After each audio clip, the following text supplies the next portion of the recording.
हिमांशी बजाज। आप देख रहे हैं विराट 24 न्यूज। खबर रीवा जिले से है, जहां अतिक्रमणकारियों के इतने हौसले बुलंद हैं कि राष्ट्रीय राजमार्ग से लेकर शासकीय जमीनों पर अवैध रूप से कब्जा जमाया जा रहा है। हालांकि इसके पीछे राजनीतिक संरक्षण बताया जाता है। ये इसलिए कहा जा रहा है कि जिस स्थान पर अतिक्रमण किया जाता है वहां 24 घंटे भीड़भाड़ रहती है। हर विभाग के आला अधिकारी इसी मार्ग से गुजरते हैं। अगर उनकी आंखों के सामने अतिक्रमण किया जाए तो निश्चित तौर पर आरोप लगना लाजमी है। दरअसल मामला टीआरएस कॉलेज और सिरमौर चौराहे के बीच का है, जहां आकाशवाणी की जमीन के सामने पहले साची पार्लर संचालित था। उक्त साची पार्लर संचालक के द्वारा अब सेट बनाकर अतिक्रमण किया गया। जब नगर निगम प्रशासनिक अमले की नजर नहीं पड़ी तो अब बांस की दीवार खड़ा कर बड़ा अतिक्रमण किया जा रहा है।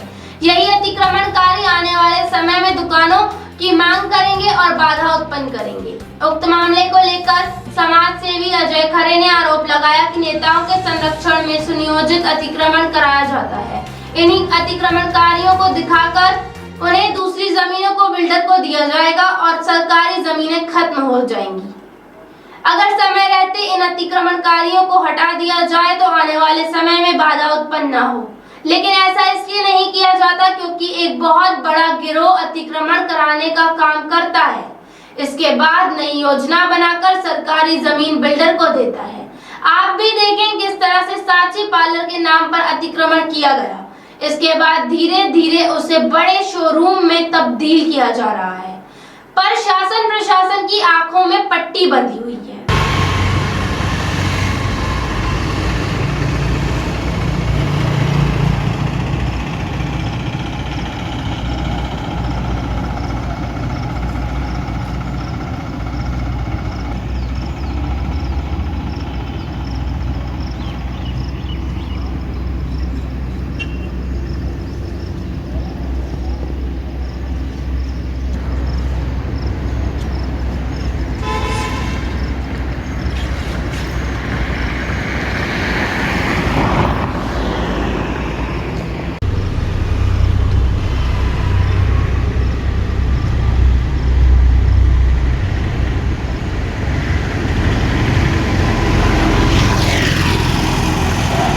के सामने एक साची पार्लर का ठेला लगा था, उसमें अतिक्रमण किया जा रहा है।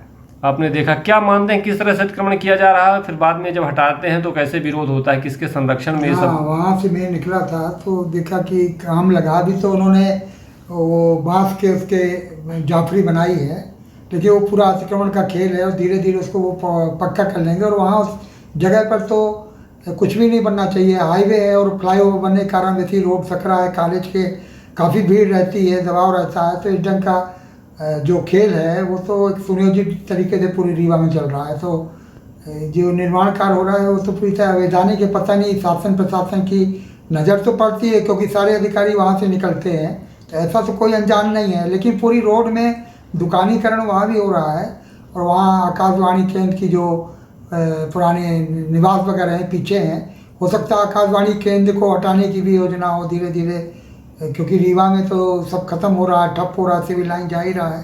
तो पूरा सिविल लाइन को लपेटते हुए ये सारी संस्थाएं कहेंगे इसकी अब ज़रूरत रह नहीं गई है, कहीं दूर ले जाएंगे। यहाँ व्यवसायीकरण पूरा भू माफिया का नज़र, पूरी जो महंगी ज़मीनें हैं, और ये तरीका है कि पहले कंजेस्टेड करो फिर उसके बाद पीछे ले जाओ, पूरी सड़कों को पहले अतिक्रमण कराओ। और बहुत ज़्यादा अतिक्रमण उस रोड पर हो चुका है और ये जो साची पार्लर वाला है उसी के क्रम में ये सब चल रहा है खेल।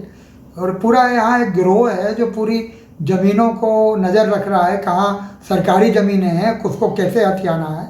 और ये राज सत्ता में जो बैठे लोग हैं उन्हीं के संरक्षण में ये सब चल रहा है। ये दुर्भाग्य रीवा क्या कि यहाँ जनप्रतिनिधि माने कोई भूमिका ही नहीं है, वो खुद ही भू माफिया का काम कर रहे हैं। तो मुश्किल ये है कि अब कैसे इसको, क्योंकि कोई आंदोलन होता है, विरोध होता है तो उसको भी दबा दिया जाता है, उन पर मुकदमे लाद दिए जाते हैं। तो ये गलत है, बहुत ही गलत है। और शासन प्रशासन को तो देखना चाहिए कि आखिरकार वो दुकान कैसे बन रही है, किसने परमिशन दी, किस आधार पर इसका रूप रंग बदल रहे हैं। और ये अतिक्रमण है, पूरी अतिक्रमण इसी ढंग से होता है। अतिक्रमण दस्ता शहर में व्यापारी अगर कहीं लगा ले, कहीं आप छोटा सा नहीं, छोटा व्यापारी तोड़ने लगता है, उसको तो रातों रात उसका पता ही नहीं चलेगा, नामो निशान नहीं रहेगा। और यदि ज़्यादा करेगा तो उसको जेल में भी डाल दिया जाएगा। लेकिन इनको तो पूरी छूट मिली है, वहीं से सारे अधिकारी निकलते हैं, कलेक्टर निकलता, कमिश्नर निकलता, नगर निगम के अधिकारी निकलते, कोई भी आदमी नहीं है जिसकी नज़र ना पड़ती। उनका तो काम ही है यही देखना, जैसे भू माफिया ज़मीन ढूंढ रहे हैं तो इनका भी काम है कि आप देखो कि सरकारी ज़मीन पर कौन कब्जा कर रहा है। तो माने जो बॉर्डर देश की जैसे सीमा पर कोई घुसा है तो वहाँ पर जब भूमिका बनती है, यहाँ पर आपको भी रोकना चाहिए उस ढंग से, लेकिन कुछ नहीं कर